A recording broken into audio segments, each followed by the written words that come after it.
I'm listening to the conversation. Like, you know, you would never think that Pap had anything to do with it. You would never think that. And you know what? Me to you. I'm talking about, I talked to him that day, and I waited until it got pitch black, and I headed to Queens. And when I went to Queens, I met at Fat Cat's sister house. May her soul rest in peace. And I met with, you know, a group. And I told them, I said, listen, whoever did it, they did it for the reason to make the area hot. And they try and take over. So they trying to hit us with the blunt. So we're going to take the blame and bring us down. They want to take over. So that was... Because they're going to clear it out. Yeah. This has made it so hot, everybody's going. Yeah. And then we can clean the area out and come back again. Yeah, exactly. So that's what I'm thinking. So after the meeting, because I told myself, look, man, once I find out who was responsible for it, my mindset then, I was a sick individual. I'm going to hit everybody. That's it. They gone. So everybody get killed. Yeah. After the meeting, I was pulled to the side. And when I was pulled to the side, you know, the word came out. It came from us. And basically, my man gave the order. And I'm like, you know, because I'm feeling something of that magnitude, it would have came through me first. It never hit my table. I never knew nothing about it. So, if you would have known about that, where you were in your mind, would you have signed on for that, or you would have just said, nah, no, too much? Do it, add value, take value away. That, you know, when you sit back and you look at it, you got 4 guys. Really, put it like this, man. These guys still in there. You know, even right now, that crime happened February 1988, the end of February. And when that crime happened, these guys got picked up. I got picked up first. I got picked up like, I think, March 1st, March 2nd, 1988. And when they picked me up in Brooklyn, 2 of the guys that got life, they was with me. And Pappy Uncle, they was with me. And they took us all back to the 75th precinct. They let them go. And when they charged me with another murder that I was actually responsible for, and I had to go through the system.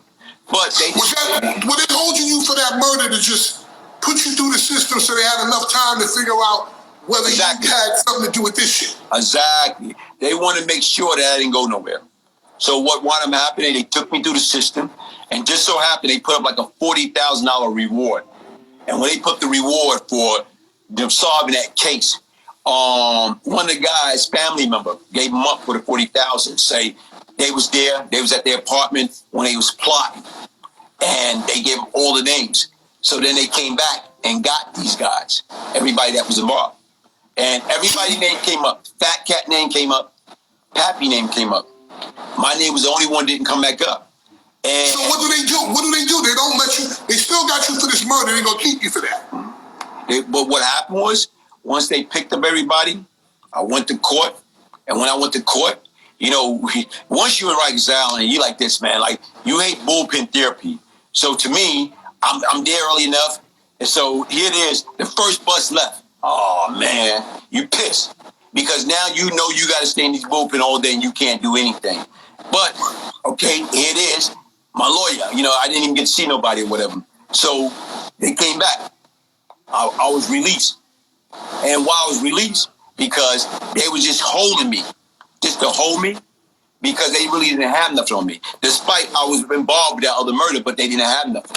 What now? Speaking of guns and murder, what was your specialty? A lot of people who have a gun game, some of them don't have a hand game. Did you have an actual hand game? I didn't. You know what? I had a survival game. You know, I grew up in New York, born and raised in New York, but every summer I went to South Carolina. And, you know, to me, if me and you going at it, and you duking me out, box me, I'm going to pick you up and body slam you.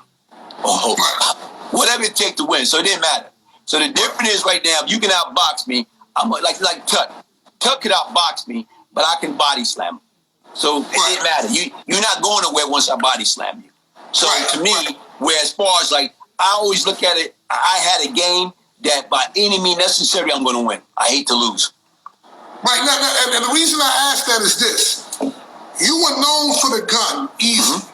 But when you go into Rikers Island, that's a hand game area. Mm-hmm. Like, there is no guns, there is no nothing. You may have something you could hit somebody with what we call the ox or whatever, and I'm sure Rough Rider Shabazz are no ox, man. No ox, man.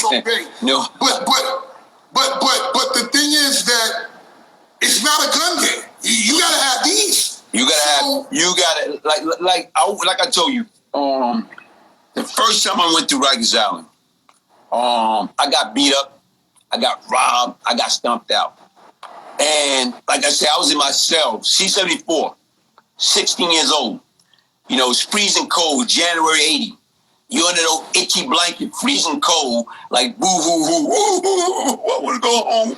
You know, but you better not let the other guys hear you that. So, you know, you call home and your family bail you out.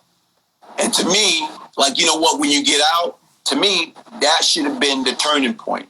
But when you get out, you get back to your neighborhood, and everybody, oh, man, you was on Rikers Island, so you survived, man. Oh, man, you tough.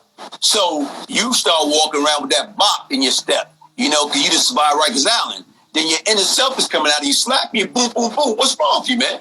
You remember when we was inside there crying like a little girl, you forgot about that?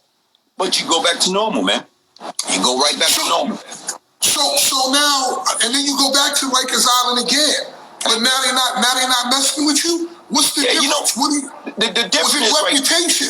Was it reputation? The difference is, like I told you in the beginning, I went from the first couple of times having problems, and then once you stay there, you don't have no problem, to that when I went upstate, did a bid and came back through, they kicked me out. They didn't want me on there because you become a menace. You know how to beat people at their own game. You know what to do to survive. So whatever it takes, like, to go in there and establish yourself, you become a product of that environment. And that's the difference. Like, you adapt. So Brian, when you go in someplace, for somebody who knows nothing about it, when you go into, because that's the thing that people always ask when people go to jail, how do you handle yourself? When you go in someplace like that, how do you establish yourself? How do you, because you're going in there, you don't know anything. How do you establish yourself to not to even be a gladiator, just to stay the fuck out of trouble? You know what? That's a good question, and it's a difference between being an adolescent and being an adult. Just so happened when I caught the murder and I turned myself back in for a murder charge in 1986, now I'm adult. And just so happened when I went in and I went to the Brooklyn house, I ran into ex-classmate, ex-person that we was incarcerated when we was kids together, and just so happened he had 25 to life. And he had just got sentenced to 25 life, and he was about to go upstate. So he's telling me, look, Glaze, we're not kids no more. He said, now, we are in, men's house of detention, Brooklyn house of detention, C95, HDM, house of detention for men. Now, this is what you have to do. When you go from, like Brooklyn house have floors. When you go from floors to floor, or you in Rikers Island, you go from block to block, or dorm to dorm. The first thing you have to do when you get there is you have to establish yourself on the phone. You have to go to who's in charge, okay, who got what, and as far as slot time, phone time, and let them know, okay, what we need to do to make sure I get allocated a proper, slot time or whatever. And he just taught me certain things within that brief period of time that while we was there together, we took over the 8th floor at the time. And he wound up going upstate, and I just kept in mind what he told me that I needed to do to establish myself. And that, that's what happened. I just started. And then you just become a veteran at it. And you had been known. Because the thing that throughout the internet, throughout hearing your name as a younger person, the thing that was established with your name was, the thing that was synonymous with your name was Murder Game. You were known for that. That's your shit.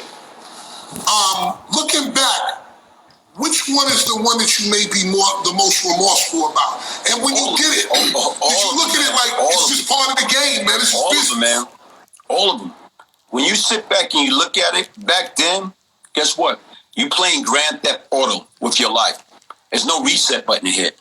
And honestly, man, I can remember when you out there and you doing different things, man, and you're so caught up. And I can remember calling a hit, being out of town, getting back, and that hit is done. And I went back around my guys, and I'm asking this question: who am I to say who lived and who died? I'm not God. But you build a power structure, Eminem, money and murder. You got a crew. So to me, like I used to tell them, if they messed up a hit, what I need y'all for? I can do the murdering myself. I can give a bunch of women my money. What I need y'all for if they mess a hit? And, you know, I came back around one time. And like, who am I to say who lived and who died? Literally, I'm crying. I go visit Fat Cat in Shawanga and told him, I don't want to do this no more, man. This ain't me no more. And because once again, when you start talking about murder, you take somebody's life. For what? And honestly, where it really, really, really hit home, when I lost my mother. When I was incarcerated, I lost my own mother. When I lost my mother, who was my mother, my father, my big sister, my best friend. Anytime I got into trouble, don't call me. I call her, she got me out, got me a lawyer. Every time. And now, when I lost her, it just put things in perspective. And that's what she used to always tell me. Look, you got a child now. You can't go around doing other things to other people's kids. And you got to keep that in mind. Like, one thing about her, she always knew what to say to put me in check. But it's like, every sense, like, you allow your emotion. Like, I had a problem. I'm telling you right now, like, when I lost it, I didn't care. And you know what? It just got to that point in time. I had to get help. I had to control my anger. I had to understand what was causing it. What was causing me to flip out? What was causing me to black out? What was causing me to become like, you know, like Dr. Dave. Look at Dr. David Bruce Banner. You ever heard of him? Mm-hmm. Who's Dr. David Bruce Banner? Who you talking about? Bruce Banner, the fucking, you talking about real Bruce Banner? You talking about real Bruce Banner? I don't know who the fuck you talking about. You talking about the comic book, maybe? Yeah, but the comic book, the Hawk, the doctor. Right. The doctor, Dr. David Bruce Banner, nice guy, well-mannered. What do you say? You won't like me when I get upset. Right, you won't like this. Not going. What they do? They slap him beside the head, kick him in his private. Next thing you know, what happened? He turned into a green monster and he tears stuff up. So that's like, it's like that evilness within inside that once it come out, you can't control it. There was a dude in my neighborhood that was the protector, whatever you want to call him. His name was Sil. He was a good friend of mine. Sil was a good friend of mine. I'm from Harlem. Sil held down Schaumburg Plaza, which was where the Central Park 5 was from. Sil was good dude, everything, my man. He's actually my man. Like, I started taking him on the road, everything. Sil was my guy. When his mother died, he was fucking niggas up in the hoods. You did one thing. You did one thing wrong in business. You did this. You did that. You used to get fucked up, and it was all over. His mother died. I remember him knocking a nigga out, and the nigga fell into the garbage. You know how they used to pack all the garbage up before the sanitation would be a pile of garbage? He knocked the nigga out, and nigga went right into the garbage. And everybody was like, yo, man, Sil mother died. Leave that nigga alone. I'm telling you, leave him alone. When your mother died, did that send you off the rails, man? Rampage, fucking people up? What happened? When my mother died, it changed me. It made you put life back into perspective. I started to be the person that she raised me to be. So it's like pain. Like, what do it take for a person to change? And sometimes it takes you to hit rock bottom. Sometimes it takes you to go through such a painful moment. And to me, to have her out of my life for the rest of my life, I couldn't go to the funeral. I couldn't pay my respect. Despite our offer at that present time, I could have paid for it. But it didn't matter. So to me, like now, I get the opportunity to see the pain and the suffering that are inflicted upon the victim and their family. Now it's payback time. Now you feel, whoa.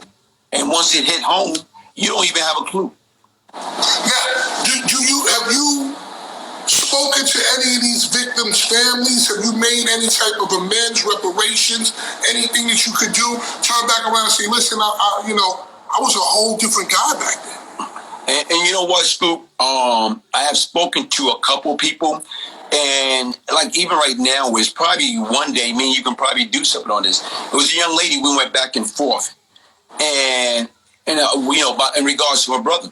And that's the one I was telling you about. Like when I came back, I cried to say, who am I to say who live and who die? I'm not God. And like, you know, about a few years ago, me and her went back and forth with that exchange.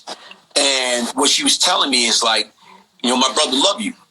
And I told her, I love your brother.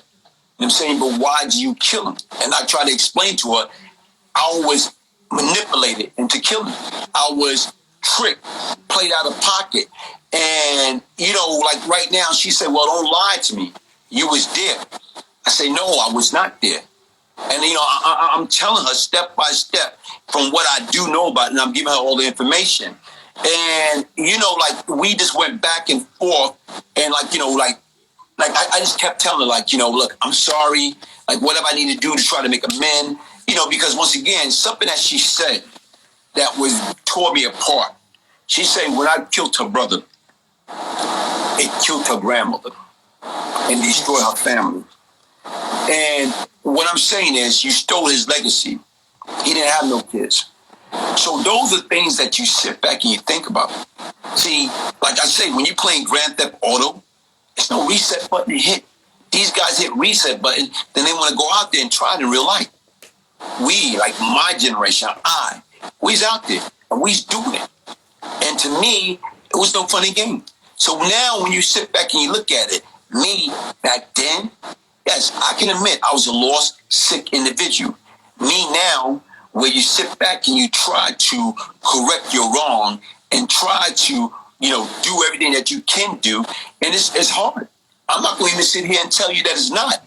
Because once again, you know, like to me, they say forgive, you know, repent. And regardless, when you text somebody, loved one, you know, and to me, I'm a very emotional person. That's like if somebody, like with Kevin Child, and that was my mother, the whole New York, I wouldn't care. I would have lost it. Everybody's gone. So it doesn't seem that, but it can't. But that's how it was. That's how your mindset back then. And to me being a professional mama boy, I didn't want to hear that. But yet still, it's like forgiveness. And that's hard, man. Now, Brian Glaze Gibbs was amongst some of the most lethal individuals in Brooklyn, New York. I'm gonna throw out some names. Names that everybody knows. What was all you gotta do is talk on what your relationship with them was and how you met them and what they were about. This man, other than Alpo, is probably the most notorious name in New York. Man, I wanted to know so much about this guy. When Gully TV came out with the documentary, I locked into that right away because I only knew the name. I didn't know anything about him. Haitian Jack. You know what? Haitian Jack, to me, everybody, it's a different Haitian Jack. And what I mean by that is, what everybody say or think and know, I didn't know him that way. I'm saying, period. I know him as a totally different individual. Like, you know, okay, cool cat. I never had no dealings as far as like beef with him. I had these guys like, you know, that used to be partnered with him. They came to me and wanted me to kill him. And they told me, listen, we'll name your price. We'll give you anything you want. And even as I say that, man, all money's not good money. At that time, I'm making $40,000 a day. This man never did anything. $40,000 a day would be the equivalent in 2020 of $300,000 a day, man? I couldn't even tell you, man. I think it would. You know how you lose track with time. Like to me, back then, like I tell people, I had all the money in the world. But you know what I didn't have? I didn't have peace. I didn't have happiness. I didn't enjoy myself. I didn't have no fun. Back then, I became Glaze, 14 and 24 years old.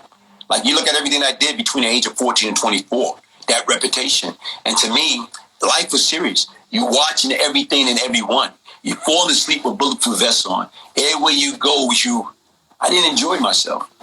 So it was no enjoyment. No So enjoyment. you You didn't know Jack. You didn't know Jack. So, yeah, no, I knew Jack. Much about him. I know Jack, but I didn't know Jack to be what everybody's saying that he is now. Like, for example, when these guys came to me, I'll give you, say whatever you want, name your price. For what? So the difference is, back then, you can't do everything. And you can't continue to go against the art. Now, don't get me wrong. If I was broke, if I wasn't making no money, Jack would have been free lunch. Right. But when everybody started talking about he's a gang, he's this, he's that, I didn't know him as that person. I didn't see that. Not saying but you did know about, you didn't know that, but you did know about how his name rang bells across Brooklyn and across New York. I personally think this, because once I saw that documentary, I understood what kind of guy he was. Had Haitian Jack and Alpo been together, they would have probably been the two flyest motherfuckers on the planet. They had, to me, they share the same kind of way. They were like really flashy dudes, man. If you didn't know what they do, you probably just be like, yo, these are two pretty boy motherfuckers. Like, they just got swag and everything and whatever. And I always wanted to know something about Haitian Jack that nobody else knew. Because I heard a lot of scary things, but I heard a lot of good things about how this guy did shit. So I wanted to know from somebody what they knew. Okay, so that's what I'm telling you. As far as like all the stuff that you hear, and the person I know was a kid that I never seen that side. And just like when these guys came to me and said they wanted me to hit them, the last time I saw Haitian Jack, and it was funny, it was in Virginia Beach. And doing Virginia Beach 88 Greek Fest. Like, even during that period of time, I didn't know. This other group came down to kill me. That didn't happen. Right after I ran into them, I ran into my man, Derek Smith. And Derek Smith, happened to be, they pull up in a big body Mercedes-Benz with Delaware license plate on it. So he got out, and me and him was talking or whatever. And I'm on a run at the present time. I got my little teeny-weeny afro glasses, everything. So me and him talking, and we start talking about Pappy, because he grew up with those guys, and start talking about different situation. The last time I saw Derek was a killer. That's how I met him when I was a kid, a little older than me. He had a body, and that's what he went upstate for. So we started talking, and we saw Jack name came up. I said, yeah, man, such want me to take care of him, man. But I'm like, yo, man, he never did shit to me. I don't got nothing against him. And just so happened, as we talking, the window in the back seat of the car go down. And he's smiling. It was him, okay? But what I'm saying, other than that, like he hung out with killers, but, hey, each his own. I didn't know him to be that type of person. Tut. People heard Tut being spoken about in records and all kinds of stuff. I don't know anything about Tut. Like I said, I know the name rang bells, like Haitian Jack, but I knew nothing about him. I mean, I knew the name and being heard, and just like I had heard your name, but I knew nothing about him. You knew Tut. I met Tut. I met Walter Johnson 1975. When we moved from Bedford-Stuyvesant, my family moved from Bedford-Stuyvesant to East New York, Cypress Projects. We moved in the same building with Tut and his family. And we was always like, how can I put it? You know how you're a new kid in the neighborhood, and we lived in the same building, never spoke. And we went to the same public school, PS 214, that, you got to get bused there, whatever. So here it is. I was at school, end of the day, I was going into the auditorium, and he was coming out of the auditorium. And as he was going to get on the bus, I was going in, and he showed to check me while I'm carrying my book. He showed to check me, boom. So I dropped my books. So to me, once again, like I was telling you about the knuckle games, the difference is I ran behind him. You know what I'm saying? I didn't try to pick my book. I ran behind him, put him in a headlock, and started pounding my hand, my fist into his face. And right now, security came and broke it up, put us back into the auditorium, and we started talking and became friends. And ever since then, that's how we became, like you say right now, like this. And so what are some of the things that you guys did together? What is some of the work that you guys did together? Of course, being friends like that, you guys had a lot of things going on. I'm just saying, we just did like regular robberies, and it's like we used to do so much, like, rob somebody jewelry or rob somebody, like, burglarize. I remember we used to walk around, and as kids, probably like 14, 15, 16 years old, And I had a habit. I used to have like a 25 automatic on me. And I used to have it wrapped in a washcloth, spray like washcloth, spray with like, you know what I'm saying, cologne. And like we used to, you know, if anything come up, we can get somebody. And we used to walk. And we went past the Kingdom Hall. And when we went past the Kingdom Hall, Jehovah's Witness, he said, look, man, you know where's a lot of money at? So where? He said, the Kingdom Hall. You know, we should get the Kingdom Hall. I said, man, you out your mind. I said, your mom's in them, your family, y'all go there or whatever, man. He said, but I'm telling you. And to me, that was like, that's almost just as bad as killing a cop. You know, like, no, I'm not, So the difference was, when I went away and you heard it got done, you don't take a rocket science to know who was the mastermind behind that. Right. When you ever, what did you say when you heard his name being put in the whole Tupac mix and, you know, robbery and all that? What were your thoughts on that? You know what? I visit Tut. The last time I visit Tut, I'm trying to see. I went to New York. It was for Cypress Day. And me and my cousin, we went up there to Otisville, FCI, and see him. And right now where it's like, you know, we just talking in general, because one of the cases that we had, and he got convicted on it, and he should never have got convicted on it. And it was attempt murder. It was attempt murder that never happened. But being that, you know, what happened was he got set up for it, like I got set up for it. But they used that setup to get me for a murder that I did commit. And they combined it. And just so happened, the guy came in and say, me and Tut chased him on a busy Atlantic Avenue into a crowded on White Castle and try to kill him in there. White Castle on Atlantic Avenue in the East New York section stayed crowded 24 hours. No, on a Friday, Saturday morning, no security. Oh, come on. No footage, no anything.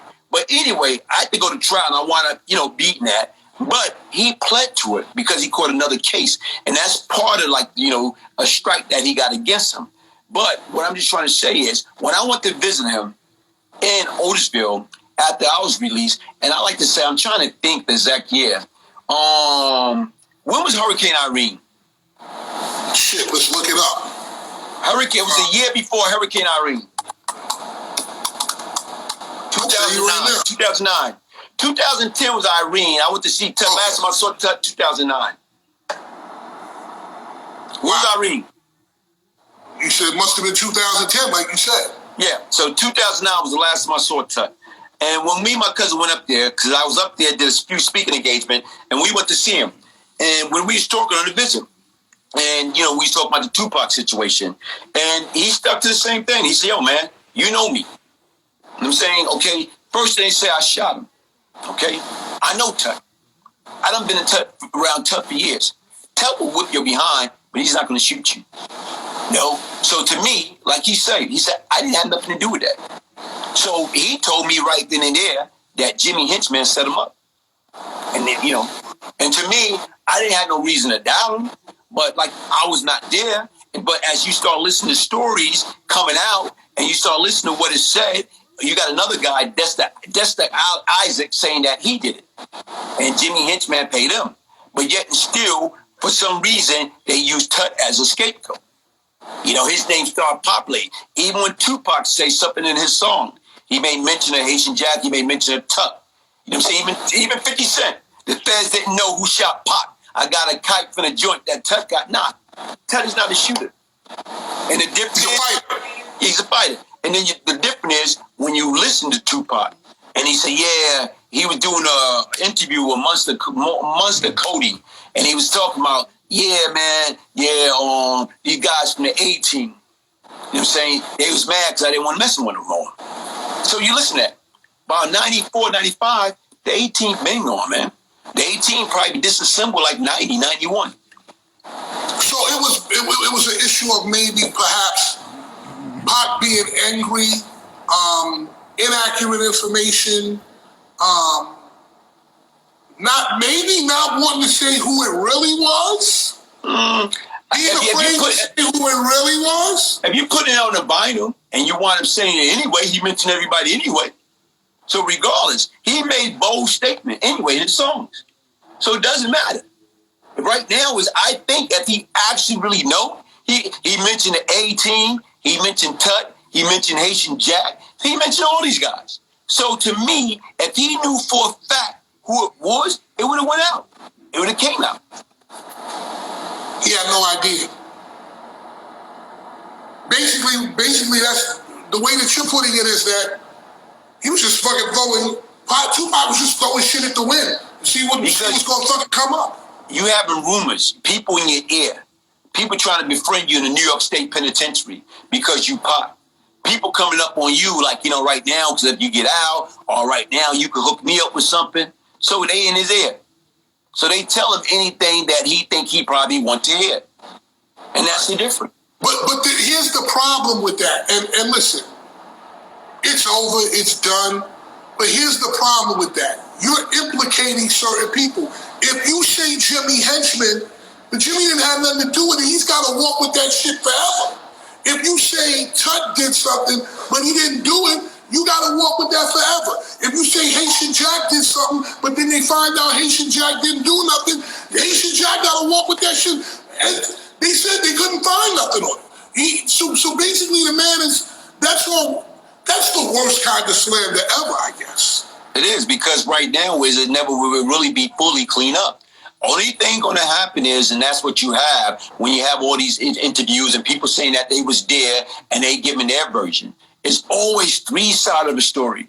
And that three sides of the story is, okay, your story, his story, and the truth.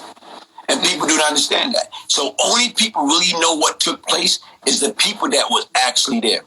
100%. All right. Beyond Lucky, why should people buy it? Where do they buy it? Okay, to me, Beyond Lucky, as I try to explain to people, is my ministry. And what I mean about my ministry, what I do is I talk about each and everything, like, everything that happened to me, the good, the bad, the ugly. When I got beat up and robbed on Rikers Island, doing some of the stuff that I did. And what I do is, this right here is the blueprint that the younger generation, if you got Christmas coming up, you got your son, you got your nephew, you got your daughter, you got your nieces, you got good kids, neighbors. I'm hearing stuff about kids 12, 13 years old doing stupid things, acting grown. And you know what? I start getting flashback, seeing history starting to repeat itself, start seeing where I got started at. I got started at doing burglaries, robberies, selling fake jewelry at an early age. And to me, what I want them to understand, if they read this right here, order it by emailing me for a signed copy. They can get a copy from Amazon, but it won't be signed. But email me at Brian Gibbs, BrianGibbs 1201 at yahoo.com. And basically right now, this is the blueprint that will stop your child, my child, anybody, person that you love and care about, stop them from making that multi-billion-dollar prison system their permanent address. I talk about the good, the bad, and the ugly, and let them know a person that's been through it all. Crime doesn't pay. There's no shortcut in life. It's easy, them saying, to do the wrong thing. It's hard to get up and clock that clock and do something and develop work habit now and be ready for the future. There's no future dying in jail in a cold cell by yourself. There's no future now. 100%. More importantly, that YouTube channel, tell them about it, because there's a bunch of information on it. And listen, man, go grab all those fucking InfoMind things. Put them shits on your channel, bro. Put them shits on your channel. You know what? Listen, you can find more information. What you can do is go to the InfoMind channel on YouTube. InfoMind got a 1-hour documentary of me. And basically what he tried to do is he tried to get everything that he possibly can get in there. And you can't tell my story in an hour. Even when InfoMind did that story, I had a guy that did New Jack City, Barry Michael Cooper. And right now reach out to me and say, look, man, I don't want to do a movie about your life. I want to do a series. And even before the coronavirus, I had a production group work with me to do a series. Even right now, folks, go to InfoMind YouTube channel. Go to my channel, the Brian Glaze Gibbs channel. Listen. Tell them what your name is on YouTube. Tell them what your name is on YouTube. Brian Glaze Gibbs. Right there. This is right here. This is right there. Brian Glaze Gibbs. And when you go there, you're gonna see right in the front. It's gonna say Brian Glaze Gibbs channel, so you'll know it's his channel when you go in there. It is like stories and stuff that happened, John Bloody Hatchet. These are people that, those people I didn't hear, but I know they were dangerous individuals. But all of those stories on there, all those things. And let me ask you a question, Brian, last question. How many more stories do you have that we don't even know yet? You know what, man? Honestly, if I see a picture and you start catching flashback and you start thinking about different things, even right now, I just dropped a piece on my YouTube channel because I did a live. And when I did a YouTube live, somebody asked me a question. Did I remember when Tut's mother got shot in the leg? I'm like, whoa, I forgot all about that. And I did a piece. Basically, did me and Tut, our behavior, our action, brought death to our mother's doorstep. And honestly speaking, I had to say yes.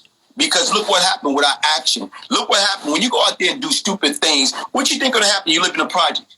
You bring in death. We doing stupid things, robbing people. I robbed this cat, this Panamanian cat. And when I robbed him, you know what? Here it is. I got family. My mother still lived there. Okay, here it is. They talking about when I came home, they want to kill me. They could have went to my family. It's not like, nobody know where you live. Because the only thing you got to ask, hey, man, where do Brian live? Oh, where did Fat Man Scoop live? Where do Tut live? So the difference is when you out there doing idiot stuff, what they tell you, don't shit where you eat at. Don't shit where you eat at. And when you do that, Scoop, come on, man, how backwards is that, man? Tell me. 100% backwards. Hey, 100, everybody's asking, did you ever have beef with 18? Hand game, okay. Yeah, you can get it on Amazon, people. You can get the book on Amazon. You can go right there and get it if you just want to make that quick move. If you want to get a side copy, you can get it from him. But if you want to take the fast way right now because you want to know, you want to read this shit, Amazon, boom, go get it. Go get it. Hey, listen, man. You know what I would do? You want to say, brother? Yeah, I do, man. Hey, I got 2 audio book out. Straight from the Street, Volume 1 and Volume 2. On www.audible.com. And they speak about some of these individuals that we're talking about, and they go deeper. I'm in the process of finding the time to do the 3rd audio book, The Roundtable, speaking about Fat Cat, Pappy, Freem, Prince, Bug Out, and myself. And, talk about how Cat got in to earn the block in the first place. And that's a hell of a story in itself. Well, hold on. Let me ask you a question. How long is that audio book, Straight from the Street?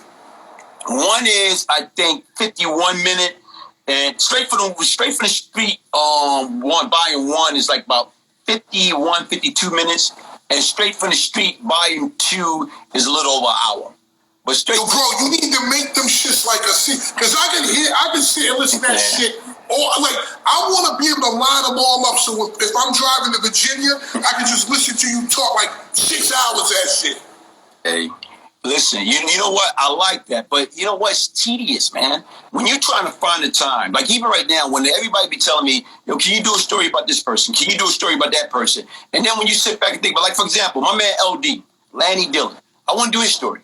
But the difference is right now, I try to be cautious about what I do and what I say, because you don't try to offend people, despite it's so many years ago. When I first wrote this book, honestly speaking, I changed up so many names in the book. And then when I started dealing with Infomind, he like, nah, man, you got to say who these characters is. People know these guys. When you talk about the real 50 Cent, you got to mention his name. Because once again, like I said with him, I met this cat, he was 5. I was 6 years old in the Bedford-Stuyvesant section. I remember a story right now where his cousin and my brother got into a fight. And my brother getting the best of his cousin. 50 pick up a bottle and hit my brother in the head, gave him a big nugget. And I'm chasing him all around the block. So I'm talking about that's how far we go back. We go back as kids. Music-wise, man. Listen, I want to give a shout-out to my man, Slim Pappy Goody, man. Right now, I'm going to sing that link, man. This brother's fire. You talking about Jay-Z and Biggie together? It's like, how I'm old school, man. I'm old school, man. A lot of stuff I don't even listen to. And, like, no disrespect, when you reached out to me, saying, Fat Man Scoop, okay? And don't get me wrong. I'm a senior citizen, man. So I'm asking people. I asked my niece, I said, some guy named Fat Man Scoop. She said, you don't know Fat Man Scoop? And everybody, I'm like, then I start Googling you, paying attention, because I can listen to music I can put one song on and listen to that sucker over and over again, man. So, like I tell you right now, but once I start paying attention and I hit you and you see me, oh man, Brian Glaze Gibbs, I'm gonna get with you. And so you appreciate that. Even the fact that you find the time to bring me on, I appreciate that. I understand that, and I understood all of the people you dealt with.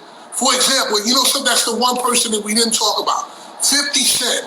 50 Cent, the original 50 Cent was a name that rang terror in the streets. If you also go to the back of the Paid in Full album cover, if you go to the back of the Paid in Full album cover, you will see 50 Cent. You'll see Rap. You'll see Supreme Magnetic. I don't know. You see Cool G Rap, of course. Serious dudes. Everybody knew 50 Cent. And forget the 50 Cent music guy. Tell us about the original 50 Cent, the stick-up kid, and why his name was so feared in the streets, and what wound up happening, what brought him down. You know what? 50 was a little dude. But he was a little dude.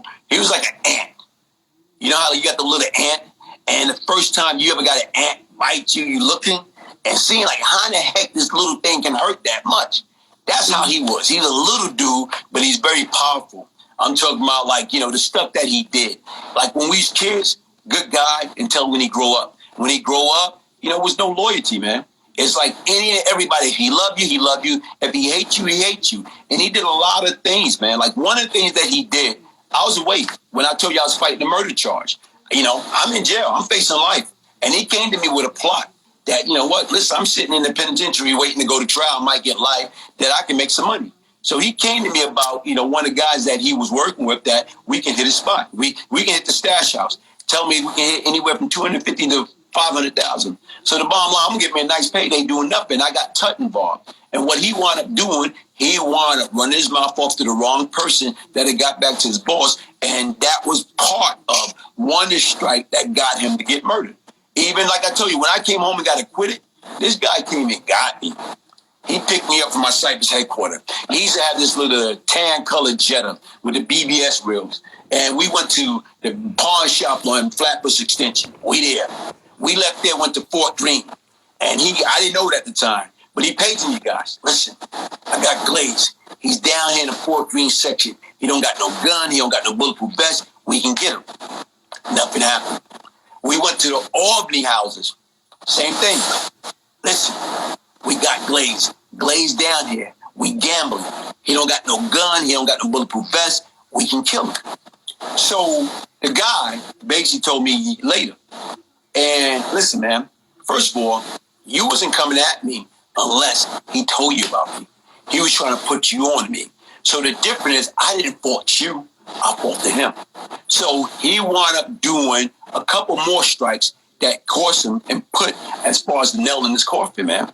Because once again, I couldn't tell you whether 50 was getting high or because some of the things are sometimes people know they was dying because he's supposed to have, you know, taken a Rolex watch from Rap Brother. And right now is even at his weight, Rap came to the weight and spat in his face and got mad because he couldn't get to him first. So, you know, he was just doing things like he didn't care. Like he knew he had a death wish. Like he knew he was going to die. So that's why I said right now was even when he died, and I heard that he died, I didn't go to the funeral. I didn't go to the wake because I was kind of pissed. Despite he was laying up, you know what I'm saying, in a coffin. I love the little guy. When we was kids on Rikers Island, they used to want to whip his behind. And it's not like I was much bigger than him, but guess what? I had a little clout. Nobody was bothering him. If you're going to whip his behind, you got to whip my behind.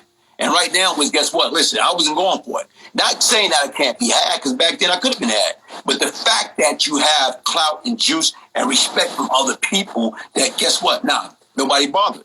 So what I'm just trying to say is, like with him, he was a good dude, but he did a lot of stuff to a lot of people. And like even right now, some of the things I was hearing about him, I was saying, man, nah, I don't believe all that shit because I'm going by what I know.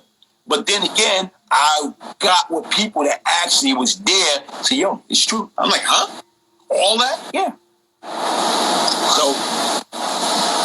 Wow, brother. All right. The one more time, the YouTube channel, brother. One more time, because that's very important. One more time. The channel. Look at it right here.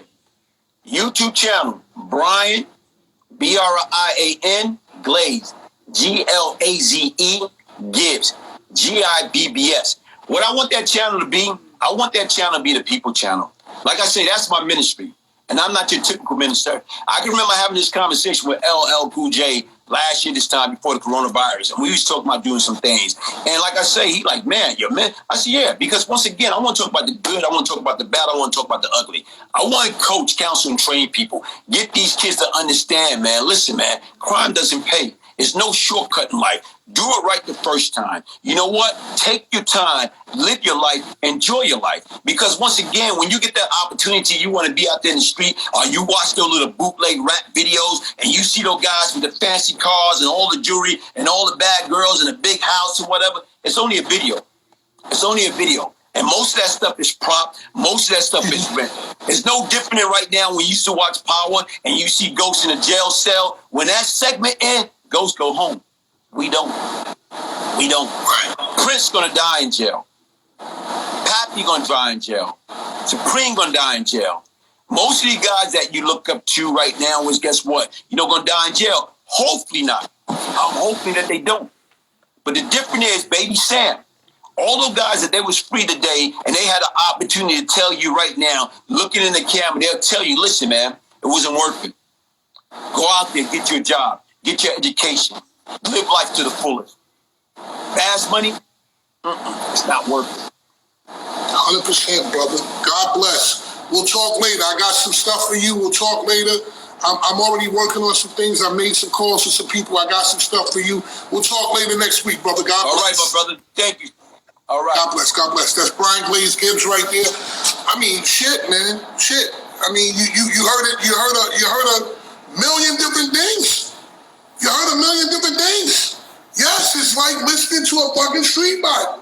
Literally. The man told you a bunch of shit.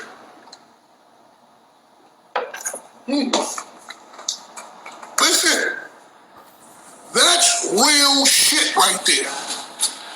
That, yeah, Homes by Angela LLC, yeah, hell yeah.